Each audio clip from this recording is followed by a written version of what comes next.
What's going on, guys? Welcome back to the channel, or if you're new here, welcome. This is January horror movie season. Every year we get a new Blumhouse movie in theaters at the start of the year, and some other horror movies at the start of the year that we always get thrown at us. And we are here to talk about two of them today.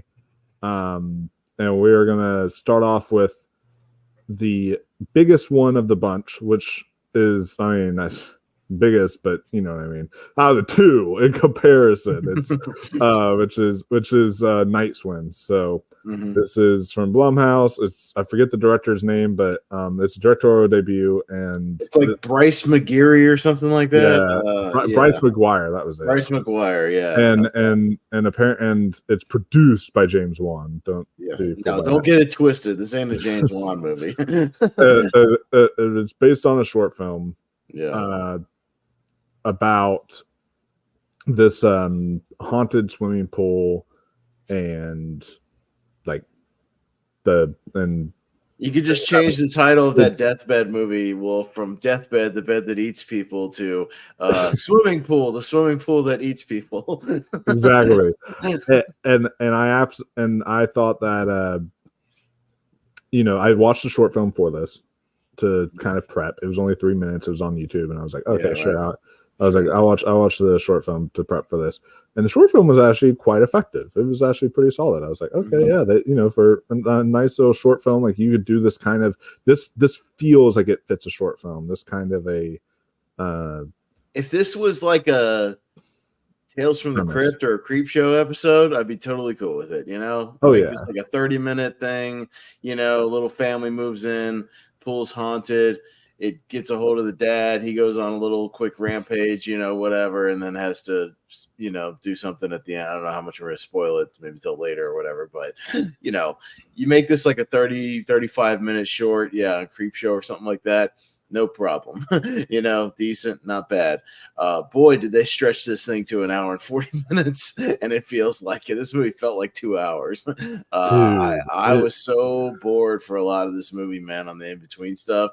They have to contrive so much to keep getting these people in this damn pool throughout this movie, so many ways. and like the rules make no sense. It's just sort of like, okay, then just don't go in the swimming pool. Yeah, it's like I don't get, like, it might be calling to you, but you can literally say no and just not swim that day, and you'll be fine. Yeah, it's like this movie should be like 15 minutes long. It's like, hey mom, a monster tried to eat me in the pool, and then the other kid's like, hey, yeah, there's something creepy going on in the pool. Hey, can we just like drain the pool out and dump some dirt in there and like not swim in it? Awesome, sounds good. Movie over. Yeah. There's no point in having this thing be an hour. Like, the difference between this and say something like Lights Out, which was, you can make comparisons to it, because that was also based on a short film that was a directorial debut, directing this based off of his own short, much better, all that kind of stuff. It's a much better movie, but that's something where it's like, okay, that's not something that you necessarily have to stretch into a short, because that's just a premise that everyone can relate to. Everyone's afraid that a lot of people are afraid of the dark. Right. They can see images. Oh, like that worked as a feature film. With something like this is it would be much tighter and much better as like an episode of television, like you said. However, I know of an actual phobia. I forget the name of it though, but it's like where people are scared of what's inside the water. And so if you have that kind of phobia, this might kind of. But again, I think most people who are afraid of going into water just don't go into water, and there's a pretty good way to avoid that phobia. Like, you just don't go to swimming pools, you don't go to water parks, you don't go to the beach. Like, it's not that difficult. Or, if you're near water, you just stand in the shallow end, you don't actually go in the water, dip your toes in there. No, I mean, this movie's like, I thought the opening of this movie was like okay with the little girl. Like I thought that was all right. Again, that felt like the short film or something like that. It felt like a good horror short. And I was like, hey, it was creepy enough. The girl's out there trying to get the little toy, the little boat, and for her brother, and then he can't do anything about it and whatever. You get a little more backstory on it later about like what was going on with the creepy mom and all that, or the grandma, whatever it was. I couldn't tell if she's mom or grandma, honestly. Was the thing, but I mean, I thought the opening was effective enough just because I thought the lighting was pretty good. I thought it was shot decently. The movie itself was like shot fine enough, you know what I mean? It's definitely shot better than the other movie we'll talk about. Like, as far as like, I thought there were at least some decent underwater shots where like, I gotta say, I thought that was okay. The very opening of this movie, like the beginning sequence with the little girl and everything like that, like I was like, okay, I'm so far I'm in. Not bad. I was like, not bad. Like I've seen better, but hey, this is something. I was like, this is pretty good. And like the way that the camera was shot, the way that they would do all that, I was like, okay, I'm down for this. And then it kept on going, and it took forever to like really get going too. Like we spend forever with this family. It's Wyatt Russell's the dad, and like I forget the lady who plays the mom. I think I've seen her before. It's Carrie Condon plays the mom, and then you got these two kids. You got the daughter and a son, and they got a cat. And like the whole thing is, I mean, the Wyatt Russell's I guess he's a baseball player and he's injured or sick or something, or a little bit of both. He's like injured and sick or something with the leg, and he's also sick. I couldn't get a handle on what they said was actually wrong with him. Just he was vaguely sick and had an injury. Okay, cool. And then they're trying to get him back, but he's not.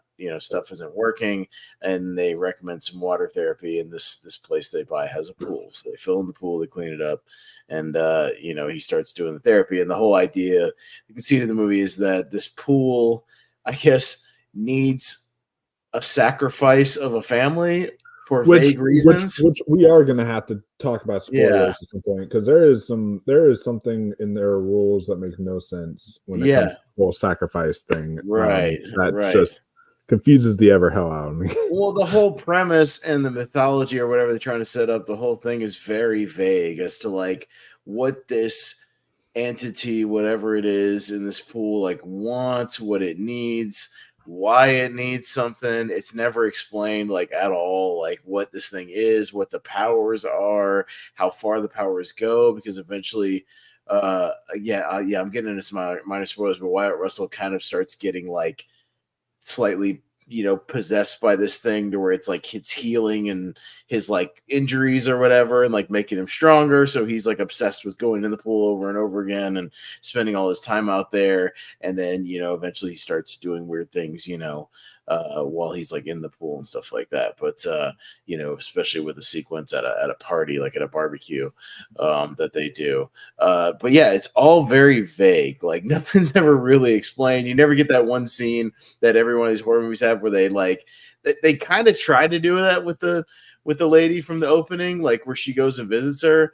where you're like, oh, this is going to be the scene where the person who has all the answers gives all the answers, right? Like in Sinister when he Skypes Vincent D'Onofrio and like, or like the research scene that all these movies have where they do the research and they find all the articles and, the book or whatever, that has all the answers, or the old lady that has all the answers. They try to do that. And then the lady turns out to still be like a weirdo who's like half possessed by the pool, even though she doesn't live at the pool anymore and doesn't have any more kids anymore. Like I don't know like what the point of that was. I don't know if you don't get any answers. It's weird. And see and you don't always need things answered in horror. Like obviously I don't need everything answered, but I would like an indication of something. A perfect example of it is both your and my favorite horror movie of last year, which was When Evil Lurks. That movie set up a bunch of like rules for itself, and it was like setting up different parts of its universe, and it was like saying, all right, this is the rules that we're setting up, but we're not going to answer everything for you guys. Not every single thing, but you get enough some things you can speculate, you can like make your own assumptions. They give you enough of the rules to where you can figure it out as you go along. Like you start to catch on with the characters, like how it works, how it doesn't work, or even like Talk to Me. Like Talk to Me has the hand thing, which is like mysterious at first, but they kind of reveal slowly kind of how it works, but they don't give too much mythology away. They tell you like how it kind of works. There's something with it, what it does, what it can't do. And then you can kind of, speculate on that. Maybe they can reveal more with like a prequel or whatever, but you get enough to chew on, and this one doesn't give you enough to chew on. You're still just left really like, just kind of befuddled into this movie as to like what it all was and why. Yeah, it was definitely disappointing, and I feel like now is a kind of a good time just to, if we want to go and segue into talking about like spoilers for this movie. I feel like we can, because like before then, like I like the acting is fine. I gotta say, like Carrie Condon does what she can with this movie, and so is everybody's doing what they can. Like, Wyatt Russell, I have some things to say about his acting in the third act, but we'll get to that as spoilers. Yeah. But if it's the thing I think you're, I know you're talking about, I have to admit I died laughing at that part. There was two parts where I laughed out loud in the theaters. We'll get into that in the spoilers, but I'll let you know. Yeah, but yeah. So I guess since this is out, this dropped on Thursday. I saw it Thursday night, guys. We're gonna briefly go over some spoilers, because there are some things I really want to talk about things that really bothered me in this movie, and it's like it doesn't really, I feel like I can't really talk about it without spoiling. So we are going to talk about some spoilers here. So just be warned for all of you guys out there who want to see this movie. I wouldn't recommend it, but if any of y'all want, it's like a mild not gonna recommend. I don't think it's like the worst thing I've ever seen, but it's not off to a good start. It's not going to be one of, it's going to be in the bottom half of horror movies so far. We're not getting off to a great start here in January, as opposed to January of last year, where we had both Megan and Knock at the Cabin, which were two really good movies in January that I liked. This one, we're not off to a good start with both of these movies. Although I'll say we're talking about the better movie to start with, so that's any indication. Yeah, we are. So that just tells you how much we don't recommend the other one. Right. Yeah. But so talking about spoilers here, I have a couple things that make no sense to me. First off, why does the spirit want a cat? The cat doesn't make any sense, because it isn't it supposed to be one of the humans of the family, like either the kids or whatever, like the parent or something, right? Yeah. Like it wants people. What does the cat have to do with anything? Like, why does it take the cat? Like, I have no idea. And then when they went into that other dimension, why didn't we see the cat? If the cat is technically dead, it doesn't count. it's odd. I don't know. If a roach falls into the pool, is it satisfied with the sacrifice? Of like a bug. If you get like a bee that gets splashed and it dies in the pool, can that count as a sacrifice? Like I don't know. Yeah, I thought, I was under the assumption that once it took somebody from the family, like in the opening with the daughter, like it was done or whatever, or like it shut down, or at least for a little while, but it still kind of had a hold of the people involved or something, but it wasn't killing people, I guess. I don't know. But then why is the mom, the crazy lady, like later in the movie, still crazy? Like I don't understand, again, like what the point of it was. Or that whole was made no sense. Is like, if she did the sacrifice, then why is she still going crazy? She's still she's still bleeding the goo, and it's the same thing that happens with Wyatt at the end. Like what is the extent of this? How long does it stay with you? If they've moved on to another family, why is she still affected by it? I don't get it. Like, again, it's just, that whole sequence was weird to where I didn't answer anything. It just made it more confusing. Yeah. And another thing I'm confused about too is because it started like showing up in other forms of water. So like her fountain was possessed. And then at one point the fish tank, that cup of water that the kid was drinking was like possessed or whatever. And so I'm like, okay, then if you get rid of the pool, does that mean you're not rid of it then? Because it can apparently take over other pieces of water, other forms of water. So like, so why can you get attacked while you're sitting on the toilet? Exactly. Yeah. Oh God! Now you put that. Can it crawl up your asshole and possess you through the toilet, like while you're sitting on it? If it can go through the plumbing system of the house, I don't know. Yeah, because the glass didn't make any sense. Because the girl at one point, we should say, like, the daughter's or the son or whatever. The son sits down like he's drinking a glass of water. He puts the glass on the counter, and then like a whole sequence of events happens, and it just starts moving by itself, and eventually like breaks, and it leads to a thing where the girl like trips and falls, and she punctures her hand on the glass, so she's like injured or whatever. But it's like, where did that come from? How did the pool's power extend to the kitchen? I don't know. I don't know either. That just and I just, it makes no sense to me how this is. The writing is just not there. It's all terrible. Over. It's like, you know what it was? It's all over the place. They had this idea. They're like, hey, we got this haunted pool thing, all right? And they go, okay, what now? And it feels like they made it up as they went along. Like they started filming this movie and they're like, all right, we need like something to happen here. We need something to happen here. So I don't know, it doesn't really make any sense, but have Wyatt Russell try to drown another kid in this scene for no reason. Because again, it's not his kid, so like what the fuck is that? And then you have, then he actually physically gets taken over like Evil Dead Rise or something, and he's walking around with black eyes and goo coming out of his face and trying to physically like murder his kids, in the final act essentially, but not in the pool, just in the house. Yeah. He's not trying to drown them. He's like, and that part, and that part, I got to talk about that. All right. So a couple things. First off, before we get to that, the daughter really bothered me in this movie, and I'll explain why. Because there is, and I get she's a teenager, but that's no excuse for this dumb behavior that she does. So there's that scene that makes no sense where the boyfriend is in the pool with her and they're playing Marco Polo.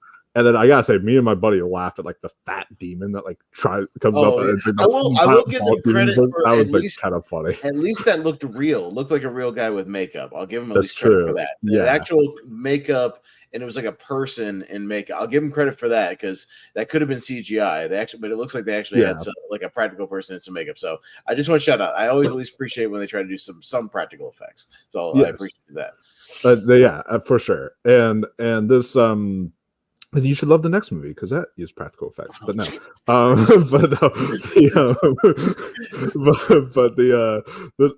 that scene to me, what bothered me about that, and I like the practical effects, but what bothered me about that was, why didn't you just open her eyes? Just open your fucking eyes. Literally just open your eyes and it's done. Like, that's all you have to do.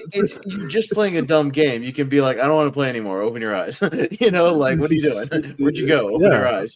You're not answering anymore. Open your eyes. Leave the pool. And then I guess the boyfriend was there the entire time because he's like, where'd you go? I don't know. It's supposed to play with your perception of reality or something. Because then, when the son is like diving for quarters, like in some of the sequences, they do this thing where they go underwater and then it looks like the pool is like 100 yards away, up on the surface. So you can't like get back up to it or whatever. I mean, some of those things were like where they were altering the perception, I thought were slightly clever to where it induces that panic of like, almost drowning, that sensation of like it's far away or whatever. Like that stuff I didn't mind as much because they were in the pool. So if they're in the pool and it's playing with your perception of reality, I was fine with that because it's the haunted pool, right? It was like all the shit that happened outside of the pool that didn't make any sense, like about how far this thing has power for, you know what I mean? Like, and how far, what kind of power it extends to where.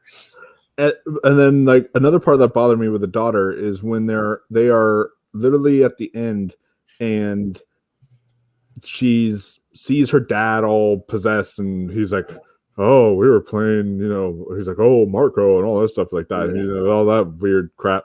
Then for whatever reason, there's no one else in the house other than her possessed dad and her, and this bothered the hell out of me for whatever reason. She's like, "Okay, I'm calling for help." I'm like, "You would not announce that. Why just call for help? Fuck, would you announce that? Just literally just call for help." Yeah, go lock yourself in a room and call for help, or barricade a door and go call. What's the problem? Like, I don't know.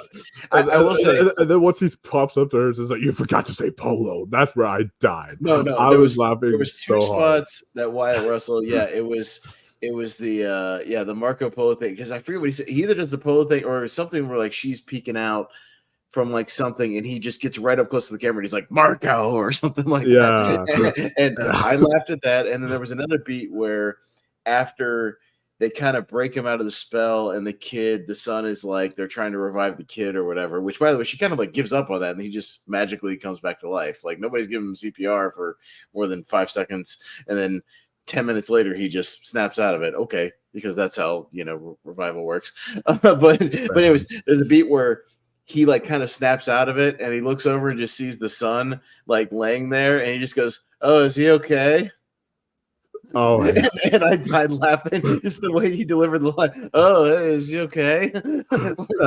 I gotta say, he at least makes a bunch of good like levity to it and such. Yeah. Like when you look at like a movie, like for example, The Grudge 2020, for example, which we will be doing our drinking game to this month. When you look at a movie like that, that's a movie that was a January horror movie, but it's just boring. It's not even like you can't even like laugh at it, it's just straight up boring. At least this had some of those moments of levity where you can like just laugh at the ridiculousness that is on screen.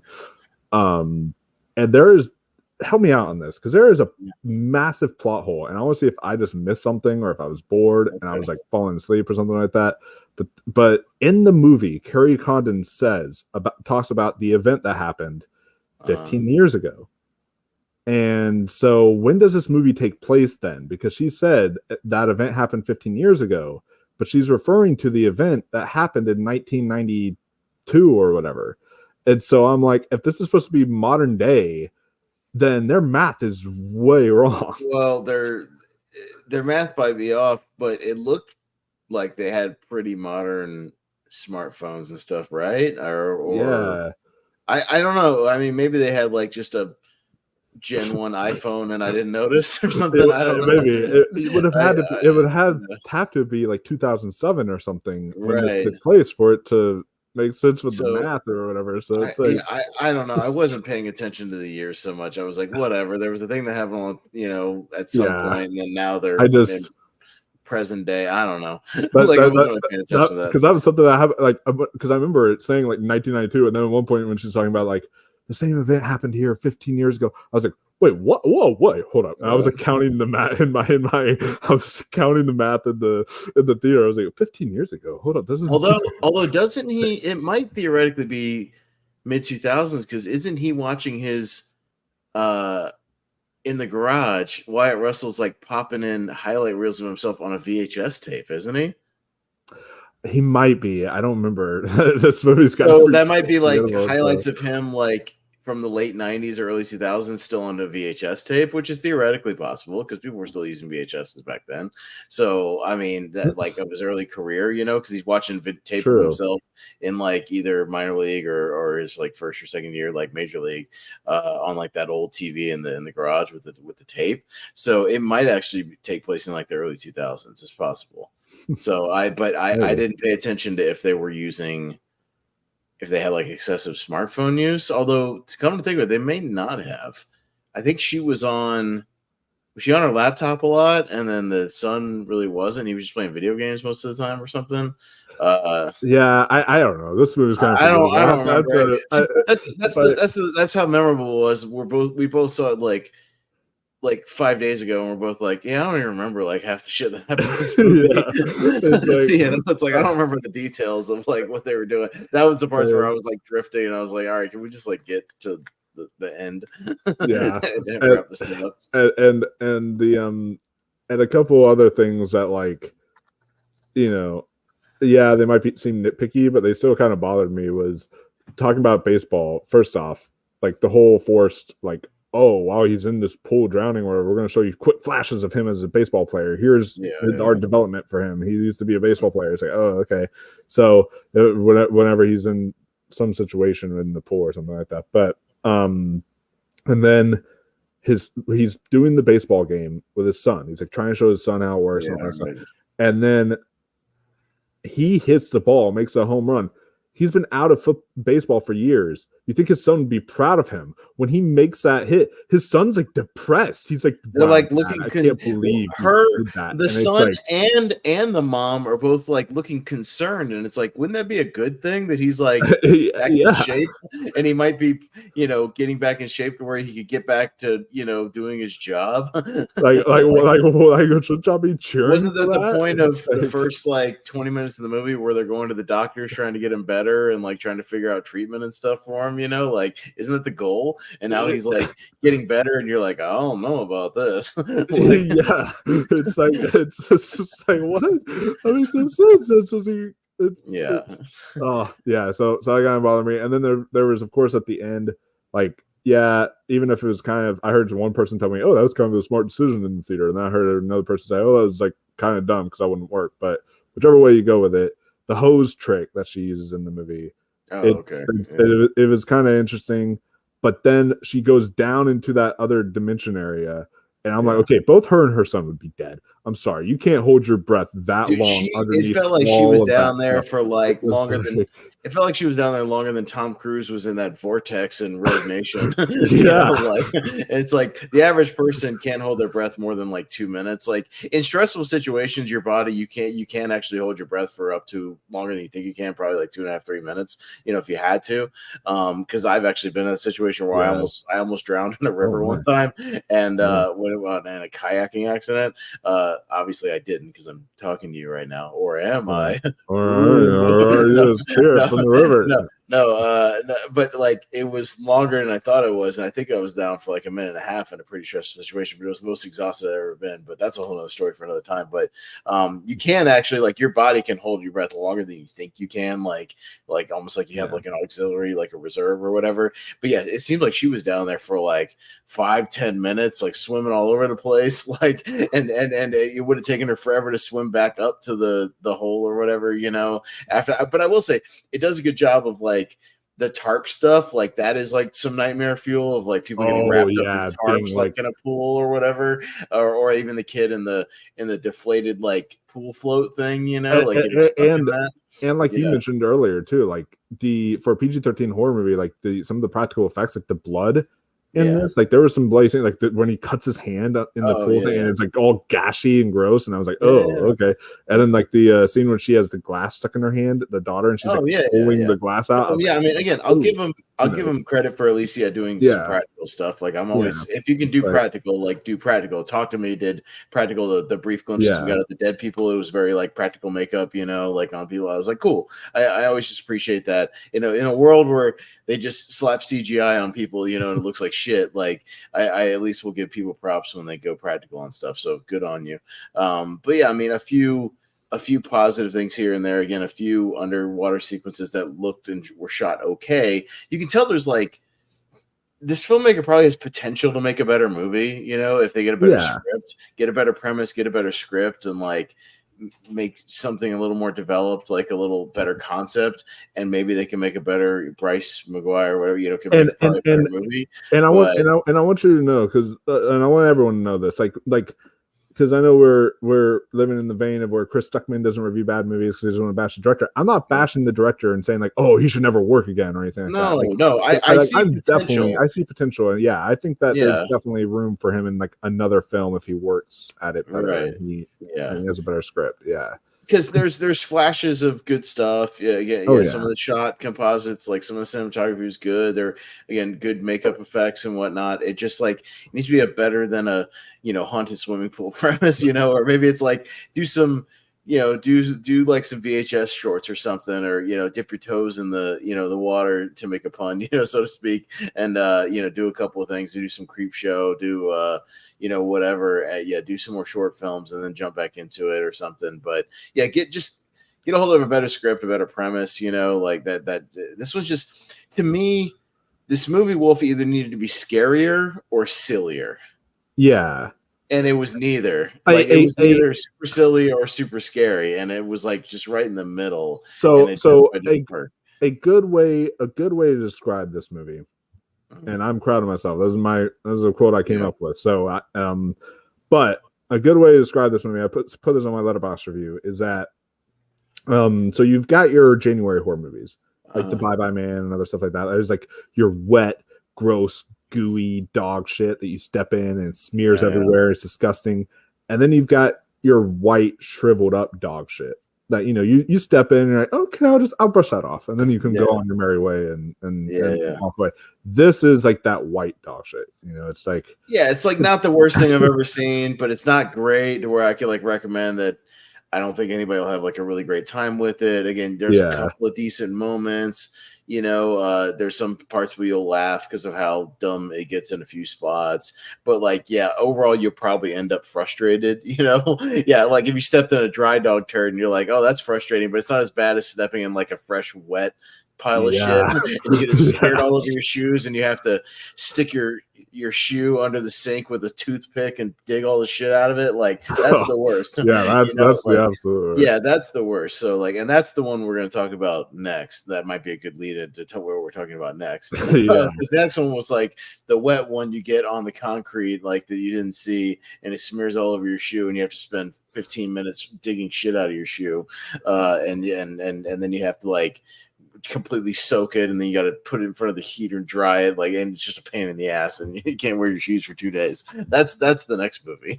Which before we get to the next movie, I have it pulled up. Before we get to the next movie, just to wrap it up, like it's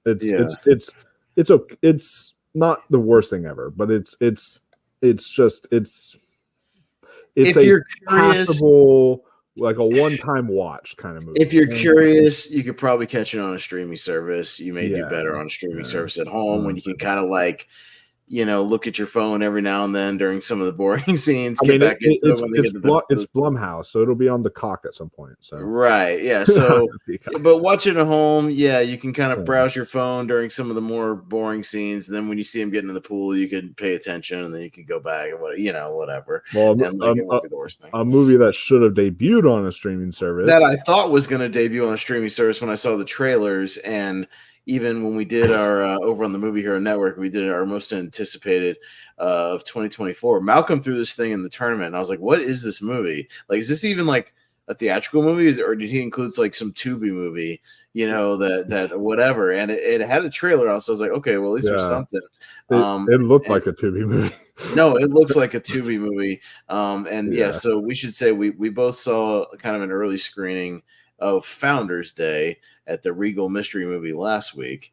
So, and there's reviews of it, so we could talk about it. It's not like an embargo, because there is, and it's got a 92%. That's fucking ludicrous. That's ludicrous. It's like 12 reviews, but it's got a 92%, and that is insane to me. I don't know. And some of these reviews I want to like kind of go through and just read them to see like what at all any human being was thinking when they were giving this a good review. It's got 4.8 out of 10 on IMDb, so that's like something that at least semes normal. That seems more like what it's actually going to end. I would just wait till the actual critics get a hold of this thing when it comes out, and it's going to get because I actually saw like there was certain like johnsfart.net, like these weird these weird websites are like reviewing this movie, and it's from 13 reviews. It's got a 92% on Tomatoes. Some of the reviews here are like here's one that's a 6 out of 10 from Hey, Have You Seen, from Jared Mowbray. It says, what's fun about the film is that it proves to be about justice and jealousies at once, and rather than a cop-out as a result, this reality enhances the whole. So that's his. And then this movie's a cop-out. Yeah, it's a cop-out at the end. Yeah. It is. No, they totally cheat at the end of this movie in the reveals. So that's not true. You have to read the one. I saw one that had a 10 out of 10. It's a perfect film. From Film Thread. Yeah, this is from Bobby Lapierre, Film Thread. It says the screenplay has a lot it wants to say and does so in a fun, murderous way, lined with wicked humor. All the actors understood the assignment and successfully pull off their role. No, they definitely didn't. I'll tell you why they didn't understand the assignment. Because half the characters, Wolf, in this movie are in a serious family melodrama, and half the characters in this movie are in a parody like comedy film. And they have no idea which film they want to be in, because the main girl and her dad are in a complete and utter, completely serious melodrama movie. And then like you got these wacky characters like the budget Kathy Bates, like police chief, the one who looks like Kathy Bates, but she's total budget Kathy Bates. Who I thought it was a verse, and I was like, Kathy Bates is this movie? Oh no, it's somebody who just looks like her. She looks like the lady in Scary Movie 3 who's playing the chick who's like playing the chick from Signs. Oh yeah, the giant hat. But and then like the dad that overacts the whole movie with the bowl cut. Oh God, yeah, he's fucking terrible. And then I will give them credit at least, but this is actually a veteran actor. He's like an American History X and a few other stuff like that. But the one actor that played like the teacher, he actually was. He's the dad from Boy Meets World. Yeah, the dad from Boy Meets World. He's also an American History X. He's a well-known actor, but he actually did I thought he did a fine job. He was the best character in the movie. He was the best character in the movie, and the one that the audience, you could tell, was like actually rolling with every time he was on screen. He was actually like doing some decent work. But again, but then the other dad of the son or whatever, the guy who was really, really overacting, like really badly, like high school drama acting, was fucking terrible. Like he was bad. The police chief chick was bad. The two like rowdy teenagers that are pulling the pranks the whole movie were terrible. Like they were in a whole nother fucking movie. Like I don't know what movie they were in. Homeboy cop with the mustache was in a whole nother movie. Like it was just so weird. Like everybody was on a different page for this thing. It was weird. And this, for I mean, you and I, we both have Regal Unlimited, but for those who don't, it's like this is only $1, so I should have known going into this movie that it was not going to be it was not really going to be one of the highlights of the mission. Worth it. This is no origin that we just got out of see, or it wasn't like the first one we saw last January was Missing, and that was a great movie. That was that was great. And like that was well worth my time. No, this one is. It started, and I knew we were in trouble when it was like the introduction of this movie, when they were introducing the Regal Mystery Movie. It was like all the main actors like in TikTok videos going like, we can't wait to see our political horror movie Founders Day. And I went, oh no. And then I literally watched in real time, Wolf, and I think you had the same. I watched about half the crowd leave in my well, about a quarter of the crowd left, and then gradually throughout the movie, 2 more people left, and 3 more people left, and 2 more people left, to where it was like a quarter of the theater of what it started with by the end of the movie was gone. And to be fair, some people left because it's a horror movie and they're not horror fans. So I get that. Like if you don't tell the crowd that it's going to be a horror movie per se, some of them are not horror fans, they're going to leave. Okay, fine. And some of them, that happened with Talk to Me, apparently. Well, that's what I mean. Some people are just not horror people; they're fraidy cats, and I totally get it. People are not into horror movies. That's fine. If you're not into it, that's all right. But then some people, about 15 minutes into this movie, were like, "This is fucking terrible," and they just left. Like the acting was bad, the story was bad, and it was just like it was so bad that people started leaving. So I don't walk out of movies. I stick with the movie till the end. I just because something with a bad movie, I want to see how. If it can get worse as it goes on. So I have a morbid fascination with bad movies. I like to watch bad movies, especially like hilariously bad movies, because I'm just like, how much worse can it get? And sometimes it get worse, and if it does, great, because that makes it even better. And this is one where I was just like, yeah, how bad can it get? And it gets pretty bad throughout the whole movie. It does. And this is when you can tell, like, I had a different crowd than your crowd, because apparently my crowd was kind of getting into this movie. They literally and I kind of joined in with them, not gonna lie. There were several scenes where I was dying of laughter. I literally was rolling in my seat. I was like, especially at since other people don't have a chance to see this, I'm not gonna spoil it, but I'll just say a few quotes. Hey, you want to go fuck on that desk? And then a few other like oh, at least that's a positive ID. But again, that was like that. But it's just I was just rolling. I was like, I can't. But again, it would go from it's like that like goofy shit. But then it would go back to the main girl is Naomi Grace playing Allison, and she's one half of she's in a relationship with another girl, and the premise is that her girlfriend gets killed, or whatever in the opening, and then she's dealing with some trauma or whatever. But again, it would go from that goofy shit, but then it would cut back to her and her dad's relationship. And again, they are deadly serious the entire time. Like they are trying to win Oscars for their performance. And it makes tonally is completely different in another movie than the rest of the movie. And that was my problem with it, is I don't know what movie they were told to be in as opposed to everybody else, but it just doesn't match at all. If like Kevin Williamson wrote this screenplay. Oh, speaking of Kevin Williamson, Kevin Williamson should sue this movie for being a Scream ripoff. Yeah. In every sense of the imagination. And by the way, a film is bad when I went and looked it up afterwards because I didn't really know much about Founders Day. I looked up when is Founders Day, the holiday, and guess when it is? August 4th, and this movie's coming out January 19th. So it's not even coming out on Founders Day. It's coming out. You can't even get that right.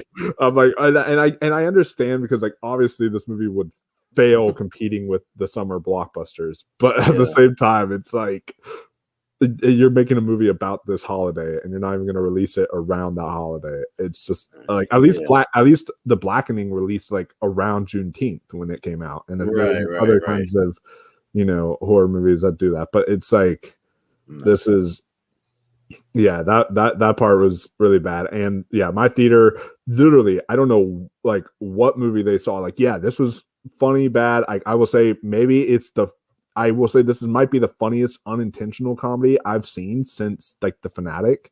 Like that movie was hilarious, and this movie was hilarious for me too. But that movie for me, Hypnotic was like that, but also there was a romance movie called Love Again that had some really unintentionally hilarious shit in it. Oh yeah, especially the opening of that movie had some unintentionally funny stuff. There was something I saw recently that was unintentionally like really funny as well.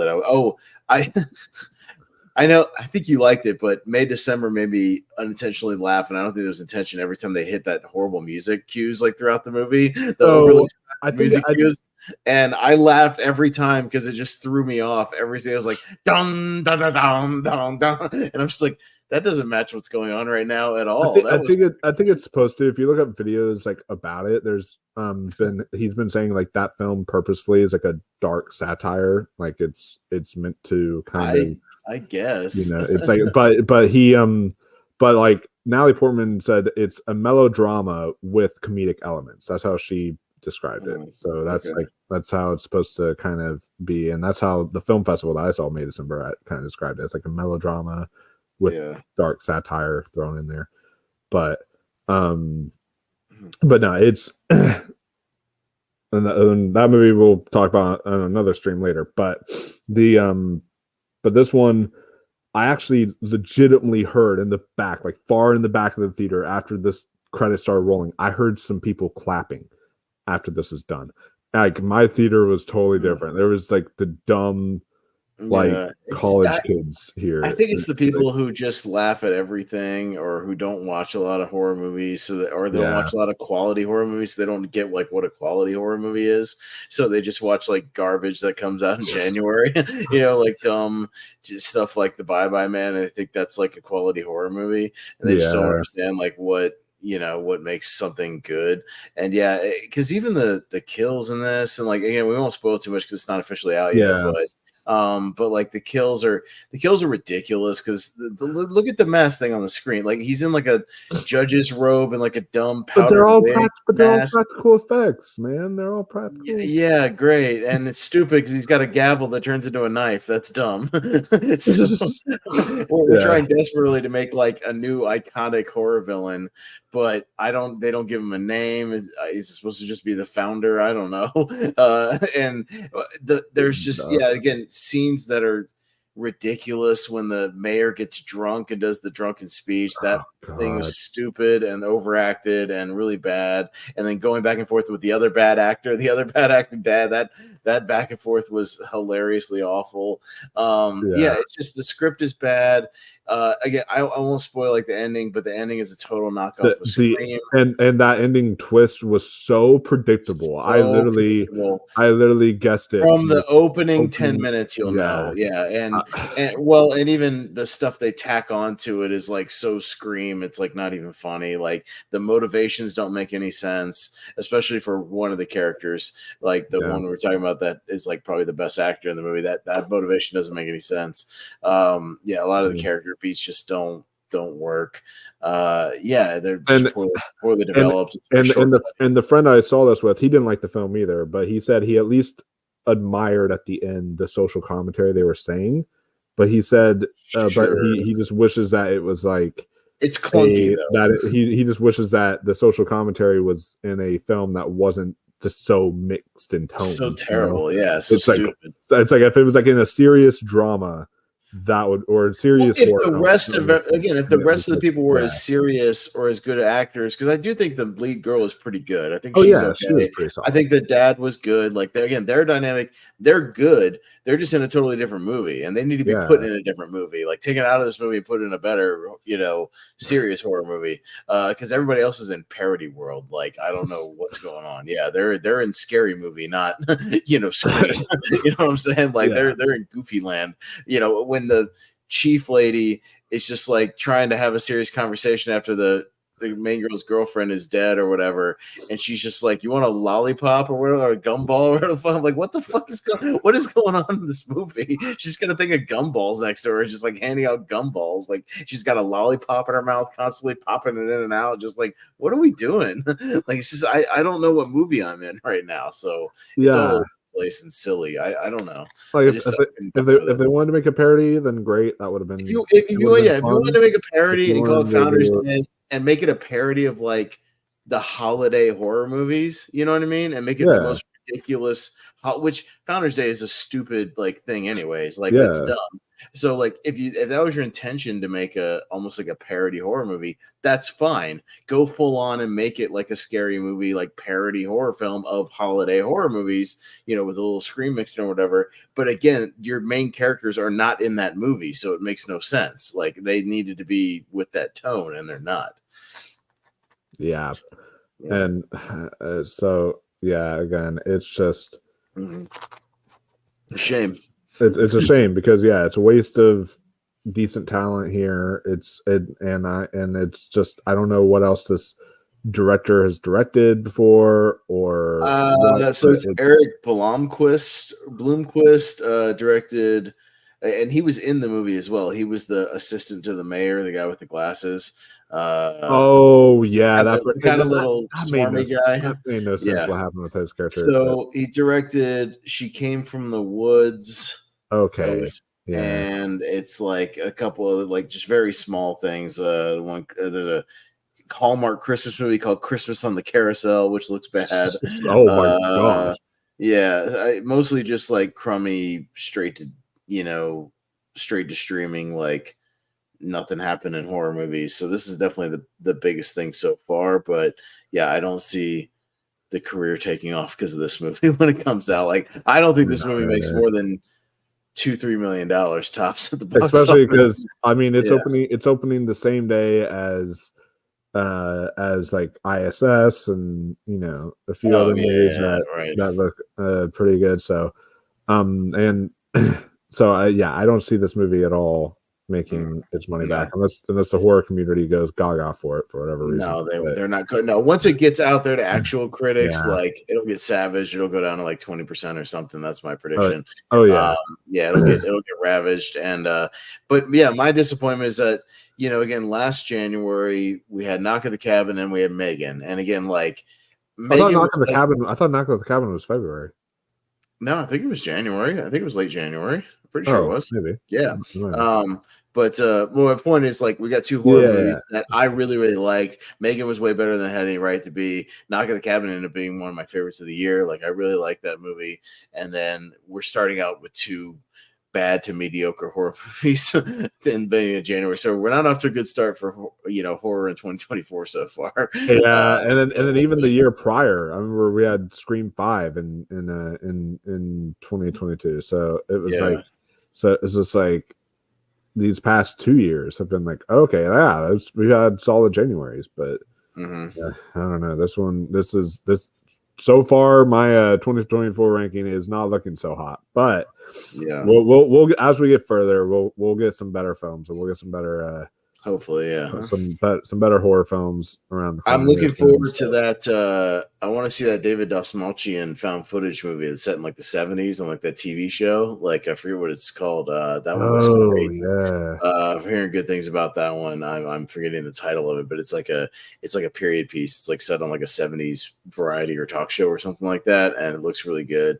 So yeah, I mean, I'm looking forward to Terrifier 3. Like, there's some stuff to look forward to this year, I think, overall. I will say when I went to go see Night Swim, did you see? I just want to see if it like played in front of all the other theaters or not, or if it was just mine. But did you see the Long Legs trailer? The what? The long what? It's called Long Legs. No, I did not see the trailer for that. It's from Neon, and it has Micah Monroe and Nicolas Cage. And it's like a new horror film coming out, and it looks from the trailer that they showed. It was like you can't even find the trailer online. So I guess they played it in front of my movie of Night Swim or something. But it's like it literally looks like it might be the scariest horror film this year. So at least so far from all the trailers, like I was like watching it and I was like kind of leaning back in my chair, like, oh, this is not giving me good vibes. So yeah, that's definitely okay.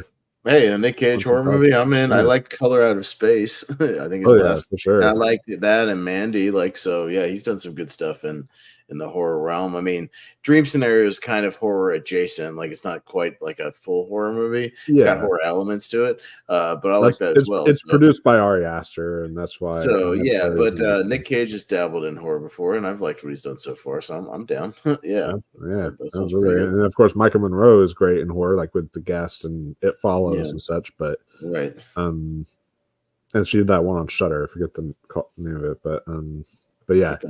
So.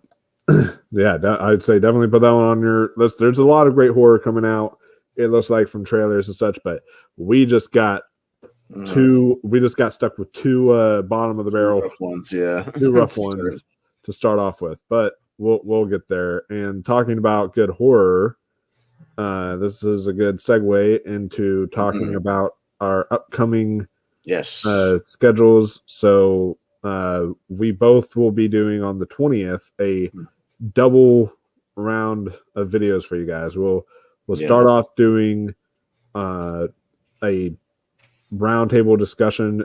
It's best to start off with that. That way we're not like drunk. Yeah, no, we don't want to be drunk for that. And we want to start with the good before we get to the bad. So like, let's talk about the year in horror. Like, it won't be like a ranking necessarily. We'll just be like bouncing back and forth. Like, let's talk about this movie, then we'll talk about this movie and this movie, whatever, whichever one's from the year. Yeah, we can write down. We want to talk about, ones we like, maybe ones that were good, maybe a few disappointments or, things like that. We could talk about here and there, but yes, the smaller stuff.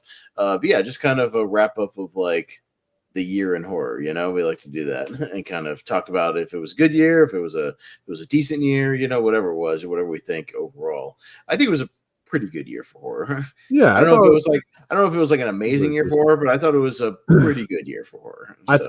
I thought overall 2022 was probably a stronger year for horror. 2022 was better overall, but 2023 still had some really strong stuff. Really strong stuff. Oh yeah, for sure. Yeah. Absolutely. But then right after that, we're going to give you guys our drinking game of the Grudge, our monthly mistake that we do every month, and we're going to be doing the Grudge 2020 this year as our bad January horror movie. Yeah, because we're just gonna every January just do a bad January horror movie. Next January we can do Founders Day. Oh god! January. Can we do like Truth or Dare instead? Yeah, maybe.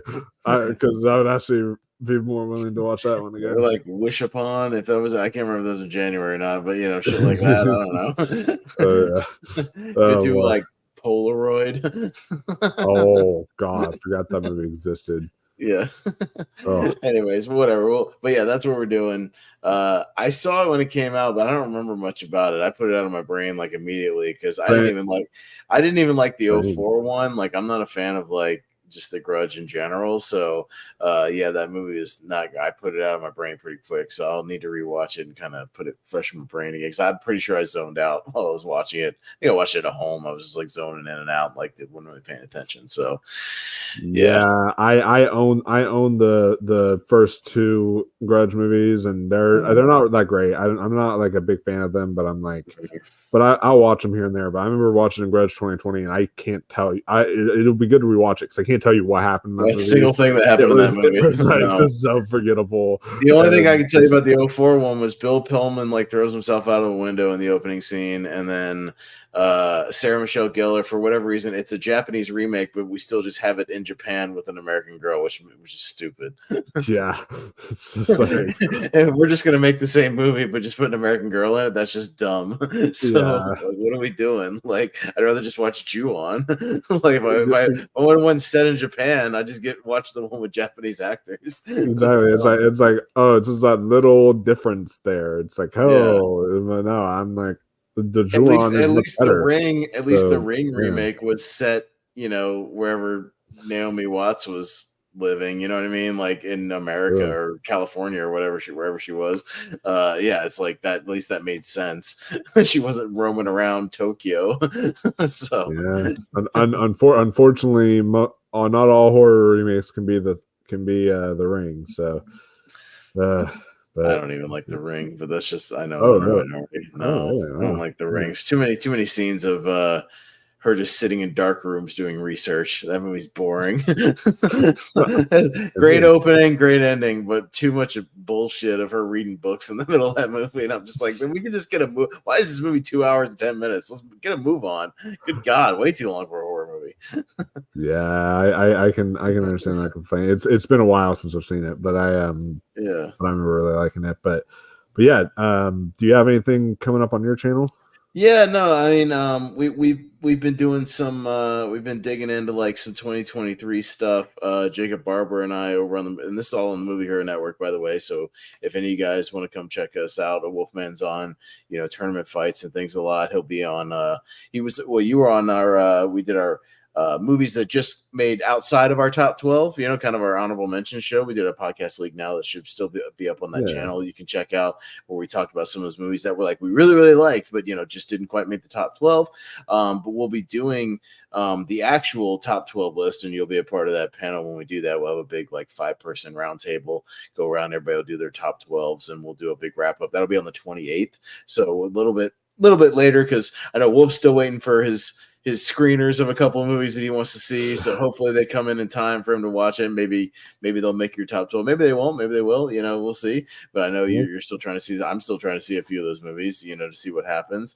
But yeah, we're gonna do that on the 28th, just to give everybody a little bit extra time to try to squeeze some things in. Yeah, because I know I've only got like those couple I need to see, and then I'm ready to finalize my list. Right. No, I mean I've got a list right now. Like if I had to do a list right now, I've got one. Unless something like really knocks my socks off, like it probably won't get in there, but it have to be like really, really good. But yeah, like so 28th, we'll be doing it's called Podcast League now is what we do, and yeah, that'll be our official like top 12 of 2023. So Wolfman will be on there along with some of my other friends, and then the week before that we'll be kicking things off with a 3-part.